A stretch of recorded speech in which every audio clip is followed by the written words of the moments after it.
BTS의 신곡 스윙 빌보드 글로벌 차트 8번째 1위에 대한 일본 반응입니다. 스윙의 기록도 기쁘지만 데뷔 13주년을 팬들과 맞이한다는 한 문장에 가슴이 뭉클해졌다. 기록은 계속 경신되고 있는데 변함없이 아미에 대한 사랑과 감사를 잊지 않는 점이 그들답다. 대한민국 아이돌 산업에는 7년 공식이 존재합니다. 표준계약서상 최대 계약 기간인 7년이 지나면 대부분의 그룹은 해체나 멤버 이탈이라는 수순을 밟게 되죠.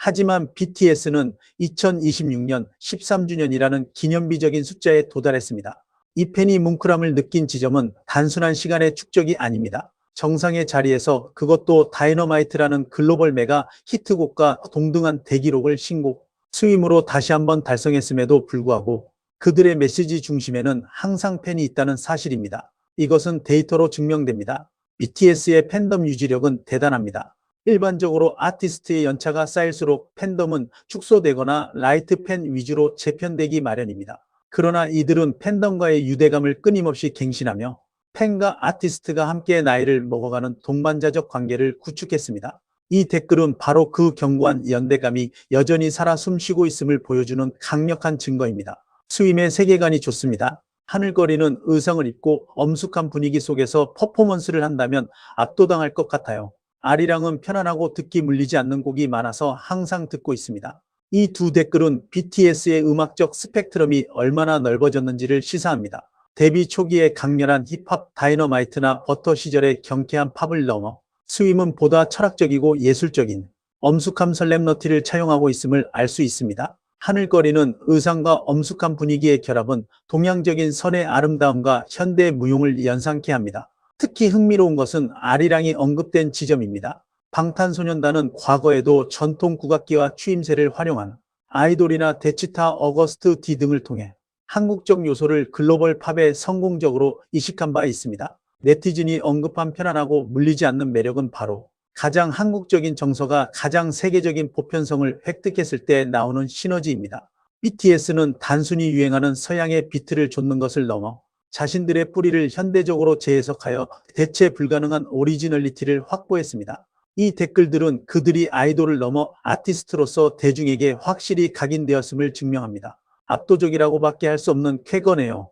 역시 BTS, 얼마 전 하이브 사옥에 갔는데 백인, 흑인 관계없이 수많은 한류 아이돌 팬 관광객들이 와 있었습니다. 그 끊임없는 노력으로 우리 동아시아인 남성의 입지를 지키고 가치를 높여주고 있는 BTS 여러분께 감사드립니다. 이 댓글은 무려 137개의 공감을 받으며 해당 기사에서 가장 뜨거운 반응을 이끌어냈습니다. 왜일까요? 이 댓글이 대중문화가 가진 사회학적 힘을 정확히 꿰뚫고 있기 때문입니다. 과거 서구권 미디어에서 동아시아 남성은 철저히 타자화되거나 무술의 고수 혹은 너드너드 같은 스테레오타입으로 소비되었습니다. 하지만 BTS의 등장 이후 글로벌 문화 지형도는 완벽하게 뒤집혔습니다. 이 댓글 작성자가 하이브 사옥 앞에서 목격한 인종의 다양성 백인, 흑인 등 다국적 팬은 이를 방증합니다. BTS는 언어와 인종의 장벽을 넘어 글로벌 스탠다드의 매력적인 남성상을 새롭게 정의했습니다. 서구권의 전유물이었던 팝스타의 왕관을 아시아 아티스트가 차지함으로써 글로벌 팬들이 한국의 언어와 문화를 자발적으로 학습하게 만들었죠. 이 네티즌이 느낀 감사함은 수십 년간 이어져 온 문화적 불균형이 해소되는 과정을 실시간으로 목격한 자의 벅찬 감동이라 해석할 수 있습니다. 미국 집계를 제외한 차트 순위에서는 4주 연속 1위, 하지만 미국 집계를 포함한 글로벌 200에서는 4위. 그렇다면 스트리밍 부정 조작 등의 조직적 책략은 미국 이외의 국가에서 이루어지고 있을 가능성이 높다. 한국 집계를 제외한 글로벌 차트를 발표해 주었으면 하는 바이다. 이 네티즌은 통계적 의문을 제기했습니다. 빌보드의 글로벌 미국 제외 차트에서는 1위인데 미국이 포함된 글로벌 200 차트에서는 4위라는 사실, 이를 두고 미국 외 국가에서의 조직적 스트리밍 조작이 아니냐는 의혹을 던지고 있죠. 과연 이것이 사실일까요? 여기서 차트의 집계 방식과 글로벌 음악 시장의 구조를 팩트 기반으로 분석해야 합니다. 첫째, 빌보드 글로벌 200과 글로벌 미국 제외 차트의 차이입니다. 빌보드 글로벌 200은 전 세계 200개 이상 지역의 스트리밍과 음원 판매량을 합산합니다. 이 중 미국 음악 시장이 차지하는 파이는 전 세계의 약 3040%에 달할 정도로 압도적입니다. 미국에서 인기가 높은 현지 팝스타의 곡이 포함될 경우 미국 내 스트리밍 볼륨이 워낙 거대하기 때문에 글로벌 전체 차트의 순위가 변동되는 것은 지극히 정상적인 통계적 현상입니다. 둘째, 이것은 조작인가? 팬덤의 화력인가? 댓글 작성자는 조직적 책략이라는 단어를 사용했습니다. 하지만 현재 스포티파이, 애플 뮤직 등 글로벌 플랫폼의 어뷰징, 부정 조작 필터링 시스템은 2026년 현재 고도로 발달해 있습니다.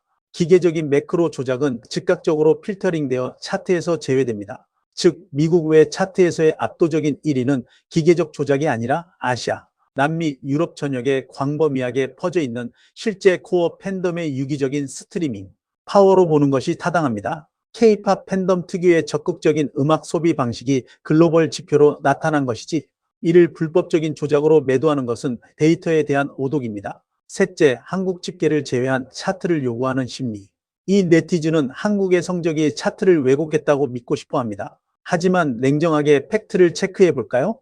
대한민국의 인구수와 스트리밍, 파이만으로는 전 세계 200개국을 대상으로 하는 빌보드 글로벌 차트를 절대 뒤흔들 수 없습니다. BTS의 스트리밍 볼륨의 대다수는 한국이 아닌 미국, 일본, 동남아시아, 남미 등 해외에서 발생합니다. 결국 이 댓글은 아시아 아티스트가 서구권 주류 차트를 점령하는 현상에 대해 여전히 의구심을 거두지 못하는 일각의 맹목적인 회의론 혹은 반발 심리를 여실히 보여줍니다.